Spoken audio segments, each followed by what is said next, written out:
بسم الله الرحمن الرحيم. عن أبي هريرة رضي الله تعالى عنه قال قال رسول الله صلى الله تعالى عليه وسلم: كان تاجر يداين الناس، فإذا رأى معسرا قال لفتيانه: تجاوزوا عنه لعل الله أن يتجاوز عنا، فتجاوز الله عنه. رواہ البخاری۔ نبی کریم صلی اللہ علیہ وسلم نے ارشاد فرمایا، ایک تاجر لوگوں کو قرض دیا کرتا تھا۔ جب کسی تنگ دست کو دیکھتا تو اپنے لوگوں سے کہہ دیتا تھا کہ اس سے درگزر کر جاؤ، شاید کہ اللہ تعالیٰ بھی ہم سے آخرت میں درگزر فرمائے۔ چنانچہ اللہ تعالیٰ نے اس کے مرنے کے بعد اس سے درگزر فرما کر اس کی بخشش فرما دی۔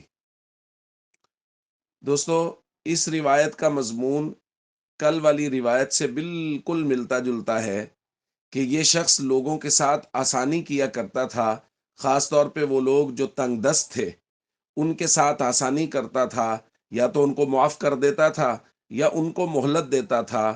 اللہ کی مخلوق کے ساتھ، تنگ دست لوگوں کے ساتھ آسانی اس امید اور یقین کے ساتھ کہ اللہ تعالیٰ اس کے بدلے میں ہمارے ساتھ آسانی فرمائے گا۔ اللہ تعالیٰ نے بھی اس شخص کے ساتھ، نبی کریم صلی اللہ علیہ وسلم نے فرمایا کہ اللہ تعالیٰ نے بھی اسے معاف فرما دیا، اور قیامت والے دن اللہ تعالیٰ بھی اس کے ساتھ آسانی فرمائے گا۔ تو ہم سب کو چاہیے مخلوق خدا کے ساتھ آسانی کریں، تنگ دست لوگوں کے ساتھ آسانی کریں، جتنی اللہ نے ہمیں وسعت دی ہے ہم اپنی وسعت کے مطابق لوگوں کا خیال کریں۔ السلام علیکم ورحمۃ اللہ وبرکاتہ۔